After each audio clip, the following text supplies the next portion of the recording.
So when the government says you're dead, what do you do? Well, just ask Ned Johnson. At 82, he says he woke up one morning feeling very much alive when he and his wife opened a letter from his bank. He was told he was dead.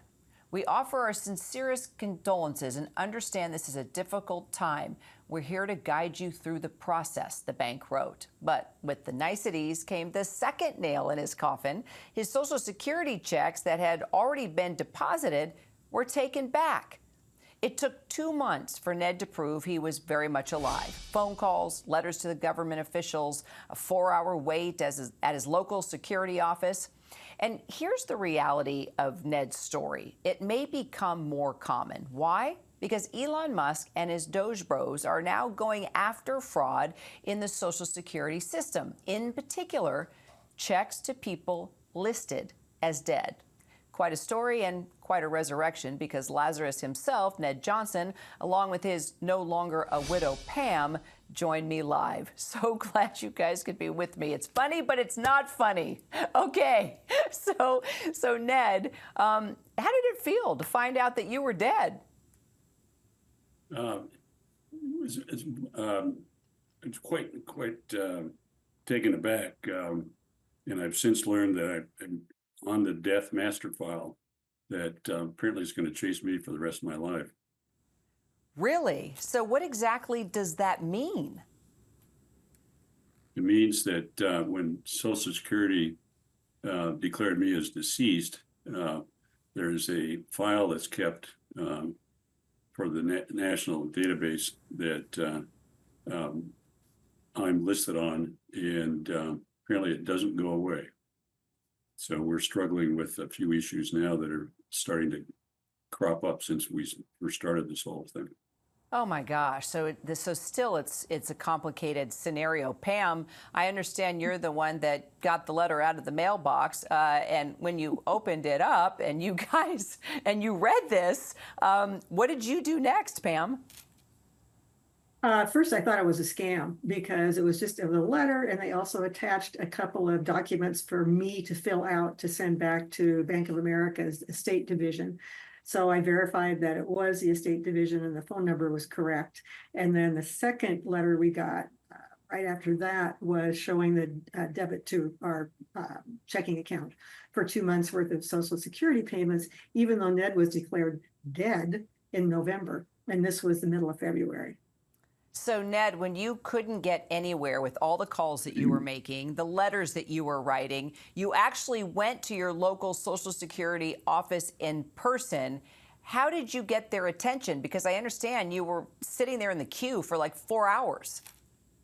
I think it was a bit longer than 4, but I had to fib. I told them I was there to reset my appointment date, and by chance, a person that was being helped by another agent got up, and I jumped up and ran over to the lady behind the bulletproof glass and said, "Hey, I've got a problem. I'm declared dead." And she said, "Oh, well, we can take care of that right now. Let's go back, sit down, and we'll call you up here in the queue."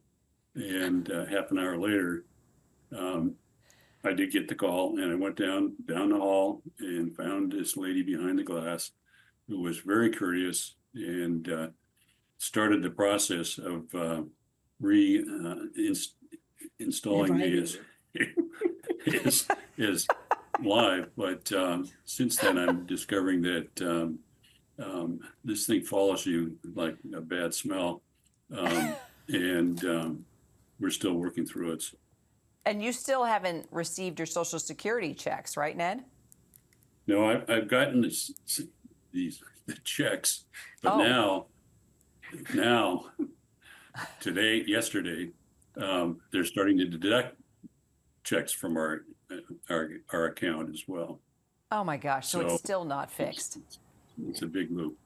All right. So Pam, thank goodness you. Yeah, right. The death loop. Oh, my God. Just keep breathing, please.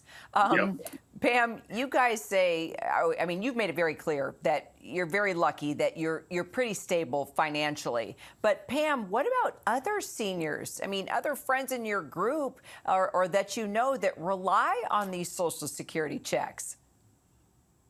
Well, I think the more important story is the people who do rely on it, not necessarily our friends, but the majority of people, a lot of them on Social Security, particularly at our age, that really don't have the wherewithal to navigate the system. So for some people, it just would be impossible. Yeah, you really have to be your best advocate. All right, And so some people can't. yeah, that's true. You're right. But, not everybody has the ability to write all the letters, make the calls, stand in line like you, Ned, for more than 4 hours and then finally find somebody. And, and also, too, I understand that your Social Security office, because of the DOJ cuts that are going down, is targeted to shut down. Is that right? So, okay. Yeah, it was so, announced in the newspaper. Yeah. And they actually get a 3 for now because it's the VA, the Social Security, and the IRS all in one nice building package. Unbelievable. So then let me ask you then, Social Security is now being targeted for cuts by Elon Musk and for DOJ. As I mentioned, even your local office is on the list to be cut now. I'd love to get both of your opinion here. What's your message to Elon Musk and the DOJ bros as they go forward in their cuts right now? Ned, I'll start with you, and then Pam, I'd love your thoughts too. My advice would be watch your bank account and be prepared to, if you get tagged with one of these issues, it's going to take some time, and you just have to be patient and persistent if you expect to get anywhere. But we know that there's thousands, millions of people out there that may not have the wherewithal to navigate the system because it's complicated. So hang on to your hat. Pam, how many years have you guys been married? 52, I think. I love it. Well, he's very much alive now because you just tested him on live television. I got a nice smoke on that one. Yeah. And there, you sure did. And there is your wedding picture. You guys are still gorgeous and happy as ever. I'm glad you're both alive and enjoying each other and keeping a good sense of humor about this. But still, you deserve your checks. You've worked hard all your life. And I hope this is a lesson to folks. You're right. Check your accounts and pay close attention. Ned and Pam Johnson, great to meet you. Thank you. Thank you. You bet. And I want to point out, we did reach out to their bank, Bank of America, and they did tell us we regularly receive notifications and direction from the Social Security Administration about recipients whose accounts are at Bank of America. Following this notification, we communicated with the client's spouse and learned that there had been an erroneous report from the Social Security Administration. We worked with the client to correct the Social Security Administration's error. We also reached out to the Social Security Administration, which told us that privacy laws preclude them from discussing specific cases, but it also directed us to a recent press release that says more than 3 million deaths are reported to Social Security each year, and less than 1/3 of the 1% are erroneously reported deaths that need to be corrected. It also said that benefits are stopped in the short term, which can cause financial hardship until fixed, and benefits are restored, and the process to prove an erroneous death will always seem too long and challenging. Oof. Well, a Trump administration official also tells us Elon Musk has said when DOJ makes mistakes, they will quickly correct them, saying massive government reform is not pretty nor perfect, but it's necessary.